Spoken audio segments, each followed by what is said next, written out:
क्या आपने कभी सोचा है ये जो जादू टोना होता है ये सच होता है या भ्रम? नमस्कार दोस्तों, कथा रिलोडेड में आपका एक बार फिर से स्वागत है। वो चैनल जहां हम पुरानी कथाओं को एक नई और आधुनिक दृष्टि से देखते हैं। आज हम एक ऐसे ही गहरे विषय पर चर्चा करने वाले हैं। रात का अंधेरा, हवा में एक अनजाना सा खौफ, और सुबह जब आप अपने घर का दरवाजा खोलते हैं तो दहलीज पर पड़ा मिलता है एक नींबू जिसमें कुछ जंग लगी हुई सुइयां चुभी हैं, या सिंदूर से सना एक अजीब सा पुतला, या फिर कुछ चावल और हल्दी के ताने एक अजीब से पैटर्न में बिखरे हुए। ये देखते ही आपके दिल में क्या होता है? एक अनजानी सी सिहरन, एक ठंडा सा डर आपके अंदर दौड़ जाता है। आपके बड़े बुजुर्गों की कही हुई कहानियां, फिल्मों में देखे गए दृश्य, सब एक पल में आपकी आंखों के सामने घूमने लगते हैं, और एक ही सवाल आपके मन पर हथौड़े की तरह चोट करता है। क्या किसी ने मेरे ऊपर जादू टोना कर दिया है? ये एक ऐसा शब्द है, एक ऐसा विचार है जो आज के इस वैज्ञानिक युग में भी हमारे समाज की सबसे गहरी परतों में, हमारे अवचेतन मन में कहीं ना कहीं जिंदा है। जादू टोना, काला जादू, तंत्र मंत्र का दुरुपयोग, ये बातें हमें डराती भी हैं और आकर्षित भी करती हैं। हम इसे अंधविश्वास कहकर खारिज करना चाहते हैं, लेकिन हमारे भीतर का एक हिस्सा ये मानने से इनकार कर देता है। तो फिर सच क्या है? क्या यह सब केवल मन का वहम है, एक कोरा भ्रम, या फिर सच में ऐसी कोई अदृश्य शक्ति है, कोई ऐसा गुप्त ज्ञान है जिससे एक व्यक्ति हजारों मील दूर बैठे दूसरे व्यक्ति को नुकसान पहुंचा सकता है? क्या केवल कुछ शब्दों को पढ़कर और कुछ क्रियाएं करके किसी की जिंदगी को नियंत्रित किया जा सकता है? आज का हमारा सवाल यही है, जादू टोना सच है या भ्रम? कथा रिलोडेड की इस सबसे साहसी और रहस्यमय यात्रा में हम किसी को डराने या किसी अंधविश्वास को बढ़ावा देने नहीं आए हैं। हम आए हैं खोज पर। हम उतरेंगे मान्यताओं, मनोविज्ञान और प्राचीन ज्ञान के उस गहरे सागर में, जहां हम इस सदियों पुराने रहस्य की जड़ों तक पहुंचने की कोशिश करेंगे। हम जानेंगे कि इन मान्यताओं का जन्म आखिर हुआ कहां से। हम दुनिया के सबसे प्राचीन ग्रंथों में से एक अथर्ववेद के पन्नों को पलटेंगे, जिसमें रक्षा करने वाले और नुकसान पहुंचाने वाले दोनों तरह के मंत्रों का वर्णन मिलता है। और फिर हम इस प्राचीन विश्वास को आज के मॉडर्न साइंस की तेज रोशनी में देखेंगे। हम समझेंगे नोसीबो इफेक्ट के उस चौंकाने वाले सिद्धांत को, जो बताता है कि कैसे केवल नुकसान का विश्वास ही आपको बीमार कर सकता है। हम अपने मस्तिष्क के उन रहस्यों को जानेंगे जो हमें संयोग को भी कारण मानने पर मजबूर कर देते हैं। लेकिन कहानी यहीं खत्म नहीं होगी। हम तंत्र के उस गहरे दर्शन को भी छुएंगे जो कहता है कि ये पूरा ब्रह्मांड प्राण या ऊर्जा का एक खेल है। हम ये भी सवाल पूछेंगे कि क्या एक शक्तिशाली और नकारात्मक इरादा सच में एक ऊर्जावान आक्रमण यानी साइकिक अटैक कर सकता है, और अगर हाँ तो उससे बचने का उपाय क्या है? क्या इसका उपाय किसी दूसरे तांत्रिक के पास है या हमारे अपने ही भीतर छिपा है? ये यात्रा आपको बताएगी कि इस खेल में सबसे बड़ी शक्ति किसी मंत्र या किसी टोटके में नहीं है, बल्कि आपके अपने मन में है। यह आपको सिखाएगी कि कैसे आपका भय ही किसी जादू टूने के लिए आपके घर का दरवाजा खोलता है, और आपका आत्मविश्वास और जागरूकता ही वो सबसे बड़ा सुरक्षा कवच है जिसे कोई भेद नहीं सकता। तो चलिए इस भ्रम और यथार्थ के बीच की उस महीन रेखा पर चलने की हिम्मत करते हैं और जानते हैं कि जादू टोने की इस अंधेरी दुनिया का असली सच क्या है। इस रहस्य की जड़ों तक पहुंचने के लिए हमें समय में बहुत पीछे चलना होगा। उस समय में जब विज्ञान का उदय नहीं हुआ था, जब इंसान प्रकृति की विशाल और अप्रत्याशित शक्तियों के सामने खुद को बहुत छोटा और असहाय महसूस करता था, जब बिजली का कड़कना देवताओं का क्रोध था और बीमारी का आना किसी बुरी आत्मा का प्रकोप। उस युग में इंसान के पास दो ही रास्ते थे। पहला, प्रकृति की इन शक्तियों के सामने पूरी तरह से समर्पण कर देना, और दूसरा, उन्हें समझने और नियंत्रित करने का कोई तरीका खोजना। इसी दूसरी खोज से जन्म हुआ धर्म, दर्शन और तंत्र मंत्र का। हमारे पूर्वजों ने यह महसूस किया कि इस ब्रह्मांड में हर चीज एक ऊर्जा, एक कंपन से जुड़ी हुई है। उन्होंने ध्वनि अर्थात मंत्र की शक्ति को पहचाना, उन्होंने जैमिति अर्थात यंत्र की शक्ति को पहचाना, और उन्होंने चेतना अर्थात ध्यान की शक्ति को पहचाना। दुनिया के सबसे प्राचीन ग्रंथों में से एक अथर्ववेद इसी ज्ञान का एक अद्भुत संग्रह है। इसे अक्सर जादू टोने का वेद कहकर बदनाम किया जाता है, लेकिन ये आधा सच है। अथर्ववेद वास्तव में उस युग के दैनिक जीवन का एक विश्वकोश है। इसमें एक और भैषज सूक्त हैं, यानी रोगों को दूर करने के लिए जड़ी बूटियों और मंत्रों का प्रयोग, जो आयुर्वेद का आधार बना। तो दूसरी ओर इसमें अभिचारिक सूक्त भी हैं, जिनमें शत्रुओं को परास्त करने, उन्हें नुकसान पहुंचाने और उन्हें नियंत्रित करने के लिए मंत्र और क्रियाएं दी गई हैं। यह हमें क्या बताता है? यह हमें बताता है कि हमारे पूर्वज ये जानते थे कि ऊर्जा का उपयोग सृजन के लिए भी हो सकता है और विनाश के लिए भी। ठीक वैसे ही जैसे आज हम जानते हैं कि न्यूक्लियर ऊर्जा से बिजली भी बन सकती है और परमाणु बम भी। ज्ञान अपने आप में अच्छा या बुरा नहीं होता, उसका उपयोग उसे अच्छा या बुरा बनाता है। अथर्ववेद इसी दो धारी तलवार जैसे ज्ञान का एक प्रमाणिक दस्तावेज है। यहीं से जादू टोने की अवधारणा को बल मिला। ये विश्वास कि कुछ विशेष लोग, जिन्हें हम तांत्रिक, ओझा या शमान कहते हैं, इन गुप्त शक्तियों को जानते हैं और वे अपनी इच्छा के अनुसार किसी का भला या बुरा कर सकते हैं। ये विश्वास हजारों सालों से हर सभ्यता और हर संस्कृति में किसी न किसी रूप में मौजूद रहा है। लेकिन अब हम उस युग में नहीं जीते। आज हमारे पास विज्ञान है, तर्क है, मनोविज्ञान है। तो क्या आज हम इस विश्वास को पूरी तरह से खारिज कर सकते हैं? क्या हम कह सकते हैं कि जिस व्यक्ति को लगता है कि उस पर जादू टोना हुआ है, वो केवल वहम का शिकार है? कहानी इतनी सरल नहीं है, क्योंकि यहाँ पर विज्ञान का एक बहुत ही विचित्र और शक्तिशाली सिद्धांत काम करने लगता है, जो बताता है कि कैसे हमारा विश्वास ही हमारी सबसे बड़ी सच्चाई बन सकता है। अब आते हैं इस पहेली के सबसे वैज्ञानिक और सबसे चौंकाने वाले हिस्से पर। जादू टोना सच में काम करता है या नहीं, इस पर बहस करने से पहले हमें यह समझना होगा कि यह काम करता हुआ प्रतीत क्यों होता है। इसका उत्तर हमारे अपने मस्तिष्क और हमारे विश्वास की प्रणाली में छिपा है। आपने प्लेसिबो इफेक्ट के बारे में तो सुना ही होगा। एक डॉक्टर एक मरीज को चीनी की एक गोली देता है और कहता है कि यह एक बहुत ही शक्तिशाली नई दवा है, इससे तुम ठीक हो जाओगे। मरीज उस गोली को पूरे विश्वास के साथ खाता है और चमत्कारिक रूप से उसकी तबीयत सच में सुधारने लगती है। गोली में कोई दवा नहीं थी, लेकिन मरीज के विश्वास ने उसके शरीर के भीतर एक वास्तविक रासायनिक बदलाव पैदा कर दिया, जिससे उसकी अपनी हीलिंग पावर सक्रिय हो गई। लेकिन अब सिक्के का दूसरा पहलू देखिए, जो कहीं ज्यादा खतरनाक और इस विषय से सीधा जुड़ा हुआ है। इसे कहते हैं नोसीबो इफेक्ट। नोसीबो का लैटिन अर्थ है मैं नुकसान पहुंचाऊंगा। यह प्लेसिबो का ठीक उल्टा है। कल्पना कीजिए, एक व्यक्ति पूरी तरह से स्वस्थ है। एक ढोंगी तांत्रिक उसे देखकर कहता है कि तुम पर किसी ने बहुत भारी टोना किया है, अगले पूर्णिमा तक तुम्हारी सेहत बिगड़ने लगेगी, तुम्हारे काम रुक जाएंगे। अब वो व्यक्ति घर जाता है। उसका सचेत मन शायद इस बात पर हंसे, लेकिन उसका अवचेतन मन उस सुझाव को पकड़ लेता है। वो डरने लगता है। उसका डर उसके शरीर में तनाव के हार्मोन जैसे कॉर्टिसोल को बढ़ा देता है। यह हार्मोन उसकी रोग प्रतिरोधक क्षमता यानी इम्यूनिटी को कमजोर कर देता है। अब उसे हल्की सी छींक भी आती है तो वो सोचता है, देखो तांत्रिक की बात सच हो रही है। ऑफिस में बॉस से हल्की सी डांट पड़ती है तो वो सोचता है, मेरे काम रुकने शुरू हो गए। उसका मस्तिष्क अब केवल उन्हीं घटनाओं पर ध्यान देता है जो उस नकारात्मक विश्वास की पुष्टि करती हैं। इसे कॉन्फर्मेशन बायस कहते हैं। धीरे धीरे उसका डर और तनाव इतना बढ़ जाता है कि वो सच में बीमार पड़ जाता है। उसका काम सच में खराब होने लगता है, क्योंकि वो ध्यान ही नहीं लगा पा रहा है। अब वो पूरी तरह से मान लेता है कि उस पर जादू टोना हुआ है। क्या यहां कोई बाहरी अलौकिक शक्ति काम कर रही थी? नहीं, यहां उस व्यक्ति का अपना ही विश्वास और अपना ही डर उसके खिलाफ एक हथियार बन गया था। तांत्रिक ने कोई जादू नहीं किया, उसने केवल एक बहुत ही शक्तिशाली नकारात्मक सुझाव को व्यक्ति के अवचेतन मन में रोप दिया था। बाकी का काम तो उस व्यक्ति के अपने ही मन और शरीर ने कर दिया। ये है नोसेबो इफेक्ट। ये कोई सिद्धांत नहीं है, ये एक सिद्ध वैज्ञानिक तथ्य है जिसे हजारों मेडिकल स्टडीज में देखा गया है। इसके साथ एक और चीज काम करती है, संयोग और प्रायिकता। हमारे जीवन में अच्छी और बुरी घटनाएं घटती रहती हैं, ये स्वाभाविक है।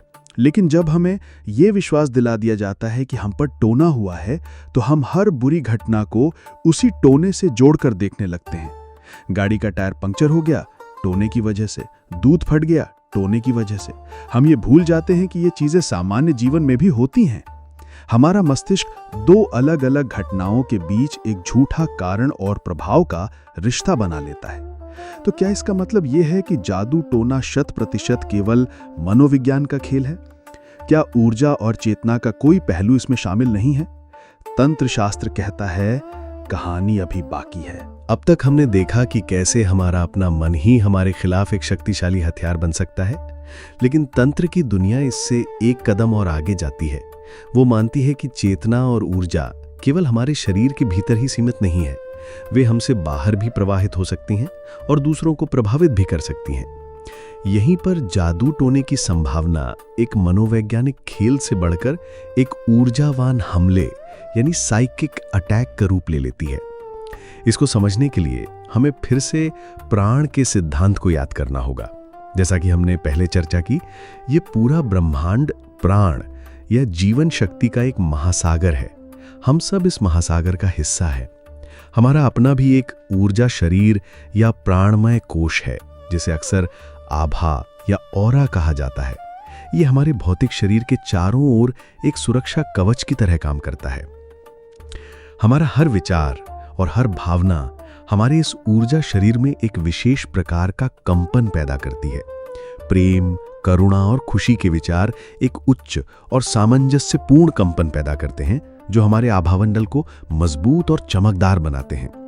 वहीं दूसरी ओर घृणा, ईर्ष्या, क्रोध और बदले की भावना एक बहुत ही निम्न, कर्कश और अराजक कंपन पैदा करती है। अब कल्पना कीजिए एक ऐसे व्यक्ति की जो तांत्रिक साधनाओं के माध्यम से अपनी मानसिक ऊर्जा को एक बिंदु पर केंद्रित करने की क्षमता विकसित कर चुका है, और वो इस केंद्रित ऊर्जा को घृणा और नुकसान पहुंचाने के एक तीव्र इरादे के साथ भर देता है। तंत्र का सिद्धांत ये कहता है कि ये संभव है कि वो इस नकारात्मक ऊर्जा पुंज को, इस विचार रूप को ब्रह्मांडीय प्राण के माध्यम से किसी दूसरे व्यक्ति की ओर प्रक्षेपित कर सके। ये एक प्रकार का ऊर्जावान मिसाइल है। अब ये मिसाइल अपने लक्ष्य को भेद पाएगी या नहीं, ये पूरी तरह से लक्ष्य के सुरक्षा कवच यानी उसके अपने आभामंडल पर निर्भर करता है। अगर व्यक्ति का आभामंडल मजबूत है, यानी यदि वो व्यक्ति मानसिक रूप से मजबूत है, खुश है, सकारात्मक है और उसका आत्मविश्वास ऊंचा है, तो उसका ऊर्जा क्षेत्र एक बुलेट प्रूफ जैकेट की तरह काम करेगा। वो नकारात्मक ऊर्जा उससे टकराएगी और बिना कोई नुकसान पहुंचाए वापस लौट जाएगी या बिखर जाएगी। अगर व्यक्ति का आभामंडल कमजोर है, यानी यदि वो व्यक्ति पहले से ही डरा हुआ है, चिंतित है, बीमार है या नकारात्मक विचारों से घिरा हुआ है, तो उसका आभामंडल कमजोर और छिद्रपूर्ण होता है। उस आभामंडल में दरारें होती हैं। ये प्रक्षेपित की गई नकारात्मक ऊर्जा उन दरारों से अंदर घुस सकती है और उसके प्राण क्षेत्र को बाधित कर सकती है। जब किसी व्यक्ति का प्राण क्षेत्र बाधित होता है, तो उसके परिणाम भौतिक और मानसिक स्तर पर दिखाई देने लगते हैं। उसे अचानक थकान महसूस हो सकती है, वो बीमार पड़ सकता है, उसके निर्णय गलत होने लगते हैं और उसके चारों ओर एक नकारात्मकता का माहौल बन जाता है। यहां पर मंत्रों की भूमिका भी सामने आती है। यदि मंत्र सकारात्मक ऊर्जा के ध्वनि रूप हैं, तो क्या नकारात्मक ऊर्जा के भी ध्वनि रूप हो सकते हैं? तंत्र कहता है हाँ। कुछ आभिचारिक मंत्रों का निर्माण ही इस तरह से किया गया है कि वो एक विनाशकारी और अराजक कंपन पैदा करें। जब एक तांत्रिक इन मंत्रों को एक नकारात्मक संकल्प के साथ जोड़ता है, तो वो उस ऊर्जावान हमले को और भी अधिक शक्तिशाली और केंद्रित बना देता है। तो इस दृष्टि से जादू टोना केवल एक मनोवैज्ञानिक भ्रम नहीं है, बल्कि ये एक व्यक्ति की चेतना द्वारा दूसरे व्यक्ति की ऊर्जा प्रणाली को नकारात्मक रूप से प्रभावित करने का एक सूक्ष्म विज्ञान है। ये एक ऐसा विज्ञान है जिसे आज के भौतिक उपकरण माप नहीं सकते, लेकिन जिसे योगियों और रहस्यदर्शियों ने हमेशा अनुभव किया है। लेकिन इससे पहले कि हम डर जाएं, हमें यह भी समझना होगा कि आज के युग में जिसे हम जादू टोना कहते हैं, उसका 99% हिस्सा केवल एक चीज है, धोखाधड़ी। अब हम इस कहानी के सबसे जमीनी और शायद सबसे महत्वपूर्ण पहलू पर आते हैं, धोखाधड़ी और अंधविश्वास का व्यापार। ये स्वीकार करना बहुत जरूरी है कि आज के समय में असली तांत्रिक या ऊर्जा विज्ञान के जानकार शायद उंगलियों पर गिने जा सकते हैं, लेकिन खुद को तांत्रिक, बाबा या गुरु कहने वाले ढोंगियों की एक पूरी फौज है जिन्होंने लोगों के डर को अपनी कमाई का जरिया बना लिया है। इन ढोंगी तांत्रिकों का काम करने का एक निश्चित तरीका होता है और यदि आप इसे समझ लें तो आप उनके जाल में कभी नहीं फंसेंगे। पहला कदम, डर का निर्माण। उनका सबसे पहला और सबसे शक्तिशाली हथियार है डर। कोई भी व्यक्ति तांत्रिक के पास तब तक नहीं जाता जब तक कि वो पहले से ही किसी समस्या से जूझ ना रहा हो। बीमारी, व्यापार में घाटा, रिश्ते में अनबन या कोई मानसिक तनाव। वो पहले से ही एक कमजोर और संवेदनशील अवस्था में होता है। ढोंगी तांत्रिक इसी का फायदा उठाता है। वो आपकी बातें सुनेगा, कुछ सामान्य सवाल पूछेगा और फिर एक बहुत ही गंभीर चेहरा बनाकर घोषणा करेगा, तुम पर किसी ने बहुत भारी तंत्र प्रयोग किया है, तुम्हारे किसी करीबी ने ही ये किया है, तुम्हारे घर में एक नकारात्मक शक्ति का वास है। ये सुनते ही वो डरा हुआ व्यक्ति और भी ज्यादा डर जाता है, उसका तर्क काम करना बंद कर देता है। दूसरा कदम, जानकारी का चतुराई से उपयोग। कई बार ये तांत्रिक आपकी समस्या के बारे में पहले से ही जानकारी इकट्ठी कर लेते हैं। हो सकता है आपके किसी पड़ोसी या रिश्तेदार ने ही आपके बारे में उन्हें बताया हो। फिर वे उस जानकारी का उपयोग इस तरह से करते हैं मानो उन्हें कोई दिव्य दृष्टि प्राप्त हो। मैं देख रहा हूं, तुम्हारे व्यापार में पैसों को लेकर कोई समस्या चल रही है, तुम्हारे घर में उत्तर पूर्व दिशा में कोई वास्तु दोष है। ये सुनकर व्यक्ति उन पर और भी अधिक विश्वास करने लगता है। ये एक पुरानी तकनीक है जिसे कोल्ड रीडिंग कहते हैं, जहां बहुत ही सामान्य और अस्पष्ट बातें कहकर सामने वाले को ये विश्वास दिलाया जाता है कि आप उसके बारे में सब कुछ जानते हैं। तीसरा कदम, सबूतों का नाटक। विश्वास को और पक्का करने के लिए वे कुछ सबूतों का नाटक रच सकते हैं। वो आपसे आपकी कोई फोटो या कपड़ा मांग सकते हैं और अगली बार जब आप मिलेंगे तो वो कहेंगे, देखो मैंने जब तुम्हारे कपड़े पर मंत्र पढ़ा तो ये जल गया। या वे आपके सामने कुछ हाथ की सफाई का खेल दिखाकर हवा से भस्म निकाल सकते हैं। ये सब केवल ध्यान भटकाने और एक रहस्यमयी माहौल बनाने का तरीका है। चौथा कदम, महंगा समाधान। एक बार जब आप पूरी तरह से डर जाते हैं और उन पर विश्वास करने लगते हैं, तब वे अंतिम दांव खेलते हैं, समाधान। वे कहेंगे, चिंता मत करो, इसका तोड़ है, लेकिन इसके लिए एक बहुत ही विशेष और महंगी पूजा करनी होगी। इसमें दुर्लभ जड़ी बूटियां लगेंगी, एक विशेष यज्ञ करना होगा और इसका खर्चा 50,000 या 1 लाख रुपए आएगा। डर और हताशा में व्यक्ति अक्सर ये पैसा देने के लिए तैयार हो जाता है। पूजा के नाम पर कुछ सामान्य कर्मकांड किए जाते हैं और व्यक्ति को कुछ ताबीज या भस्म देकर यह आश्वासन दिया जाता है कि अब सब ठीक हो जाएगा। पांचवां कदम, प्लेसिबो का फायदा। अब यहां पर प्लेसिबो इफेक्ट काम करता है। चूंकि व्यक्ति ने इतना पैसा खर्च किया है और उसे ये पूरा विश्वास है कि उसकी समस्या का समाधान हो गया है, तो वो खुद ही बेहतर महसूस करने लगता है। उसका डर कम हो जाता है, उसका आत्मविश्वास लौट आता है। अब अगर उसके जीवन में कुछ अच्छा होता है तो वो उसका पूरा श्रेय उस तांत्रिक को देता है, और अगर कुछ अच्छा नहीं होता तो तांत्रिक कहता है, सामने वाले की शक्ति बहुत ज्यादा थी, हमें एक और उससे भी बड़ी पूजा करनी पड़ेगी। ये एक अंतहीन चक्र है। तो फिर इसका अंतिम समाधान क्या है? अगर कोई हमें डराए, अगर हमें सच में लगे कि हमारे साथ कुछ नकारात्मक हो रहा है, तो हम क्या करें? क्या इसका कोई वास्तविक, प्रामाणिक और शक्तिशाली तोड़ है? हाँ, है। और वो तोड़ किसी तांत्रिक की झोली में नहीं, बल्कि हमारे अपने ही भीतर है। अब हम इस यात्रा के अंतिम और सबसे महत्वपूर्ण पड़ाव पर हैं, परम सुरक्षा कवच। अगर जादू टोना, चाहे वो मनोवैज्ञानिक हो या ऊर्जावान, सच में काम करता है, तो उससे बचने का सबसे शक्तिशाली और अचूक उपाय क्या है? रुद्रयामल और संपूर्ण तंत्र शास्त्र एक स्वर में घोषणा करते हैं कि परम सुरक्षा कवच कोई बाहरी तावीज, कोई रत्न या कोई कर्मकांड नहीं है। परम सुरक्षा कवच है आपकी अपनी जागृत चेतना और आपका मजबूत आभा मंडल। इसे ऐसे समझें कि आपके घर के चारों ओर एक मजबूत चारदीवारी और एक सुरक्षित दरवाजा है। जब तक ये दीवार मजबूत है और दरवाजा बंद है, कोई चोर या घुसपैठिया अंदर नहीं आ सकता। जादू टोना या कोई भी नकारात्मक ऊर्जा वो चोर है। आपका आभा मंडल वो चारदीवारी है और आपका भय वो खुला हुआ दरवाजा है। पहला और सबसे बड़ा उपाय, भय से मुक्ति। जादू टोने की पहली और आखिरी शर्त है भय। वो केवल उसी व्यक्ति पर काम कर सकता है जो उससे डरता है। जिस क्षण आप ये निर्णय ले लेते हैं कि मुझ पर किसी भी बाहरी शक्ति का कोई प्रभाव नहीं पड़ सकता, उसी क्षण आप 90% सुरक्षित हो जाते हैं। भय आपके ऊर्जा क्षेत्र में एक दरार पैदा करता है जिससे नकारात्मकता अंदर आ सकती है। निर्भयता उस दरार को भर देती है। दूसरा उपाय, अपने आभामंडल को मजबूत बनाना। एक मजबूत, सघन और चमकदार आभामंडल किसी भी नकारात्मक हमले के लिए एक अभेद्य किले की तरह काम करता है। अपने आभामंडल को मजबूत कैसे बनाएं? सकारात्मक विचार और भावनाएं, प्रेम, करुणा, कृतज्ञता और खुशी जैसे भाव आपके आभामंडल को विस्तारित और शक्तिशाली बनाते हैं। ध्यान और प्राणायाम। नियमित ध्यान आपके मन को शांत करता है और आपकी चेतना को उच्च अवस्था में ले जाता है। प्राणायाम आपके प्राण क्षेत्र को शुद्ध और ऊर्जावान बनाता है। एक शांत और ऊर्जावान व्यक्ति का आभामंडल स्वाभाविक रूप से मजबूत होता है। सात्विक जीवन शैली। स्वस्थ भोजन, पर्याप्त नींद और प्रकृति के साथ समय बिताना आपके भौतिक और ऊर्जा शरीर दोनों को मजबूत करता है। सेवा और दान।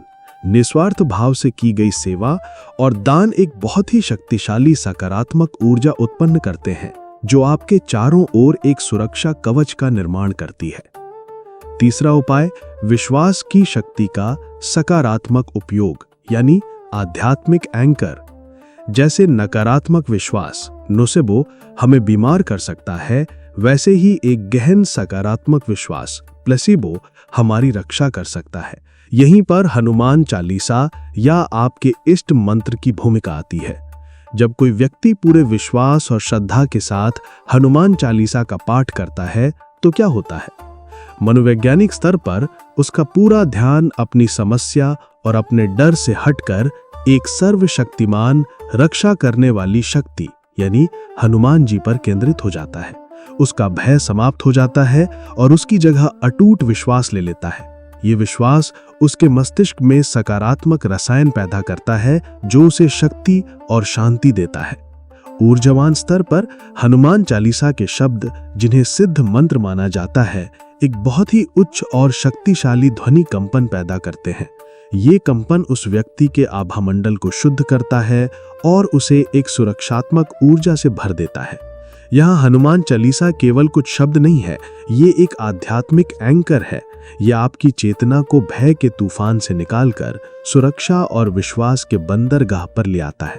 आपका इष्ट मंत्र, आपकी प्रार्थना, आपका गुरु, ये सब इसी तरह काम करते हैं।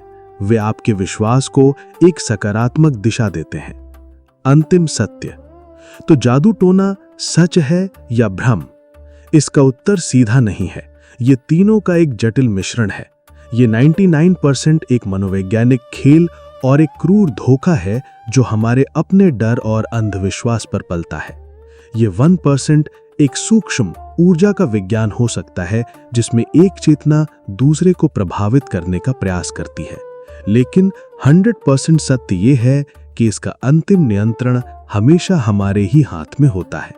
कोई भी बाहरी शक्ति, चाहे वो कितने भी शक्तिशाली क्यों ना हो, आपकी अपनी जागृत चेतना और आपके स्वतंत्र संकल्प से अधिक शक्तिशाली नहीं हो सकती। आप अपने ब्रह्मांड के केंद्र हैं। आपकी अनुमति के बिना कोई भी नकारात्मकता आपके किले में प्रवेश नहीं कर सकती। इसलिए अगली बार जब आपको अपनी दहलीज पर कोई नींबू या कोई अजीब वस्तु मिले तो डरने के बजाय मुस्कुराएं, उसे उठाएं और फेंक दें और अपने भीतर उस असीम शक्ति को याद करें जो इन छोटी मोटी चीजों से कहीं ऊपर है। अपनी ऊर्जा को इन चीजों पर बर्बाद करने के बजाय उसे अपने जीवन को बेहतर बनाने, प्रेम फैलाने और अपने सत्य को जीने में लगाएं। क्योंकि सबसे बड़ा तंत्र है आत्मविश्वास, सबसे बड़ा मंत्र है प्रेम और सबसे बड़ा यंत्र है आपका अपना शांत और जागृत मन। इस प्रकार जादू टोने की अंधेरी और रहस्यमयी दुनिया की यात्रा हमें अंततः हमारे अपने ही मन के प्रकाश में वापस ले आती है। ये हमें सिखाती है कि सबसे बड़ी लड़ाई बाहर नहीं बल्कि हमारे भीतर भय और विश्वास के बीच लड़ी जाती है। ये ज्ञान हमें कमजोर नहीं बल्कि सशक्त बनाने के लिए है। ये हमें अंधविश्वासी नहीं बल्कि जागरूक बनाने के लिए है। ये हमें याद दिलाता है कि हम परिस्थितियों के शिकार नहीं हैं, हम अपनी वास्तविकता के निर्माता हैं। अपनी चेतना को ऊंचा उठाकर और अपने ऊर्जा क्षेत्र को सकारात्मकता से भरकर हम एक ऐसा सुरक्षा कवच बना सकते हैं जिसे दुनिया की कोई भी नकारात्मक शक्ति भेद नहीं सकती। तो डरना बंद करें और जीना शुरू करें पूरे होश, पूरे प्रेम और पूरे आत्मविश्वास के साथ, क्योंकि आप स्वयं ही वह सबसे बड़ा जादू हैं जो इस ब्रह्मांड में मौजूद है। कथा रिलोडेड पर हमारे साथ इस रहस्य से पर्दा उठाने के लिए धन्यवाद। हर कथा एक नई दृष्टि। तो ये थी आज की कथा जिसे हमने किया है रिलोडेड। हमारा उद्देश्य केवल कहानियां सुनाना नहीं बल्कि आपको सोचने पर मजबूर करना है।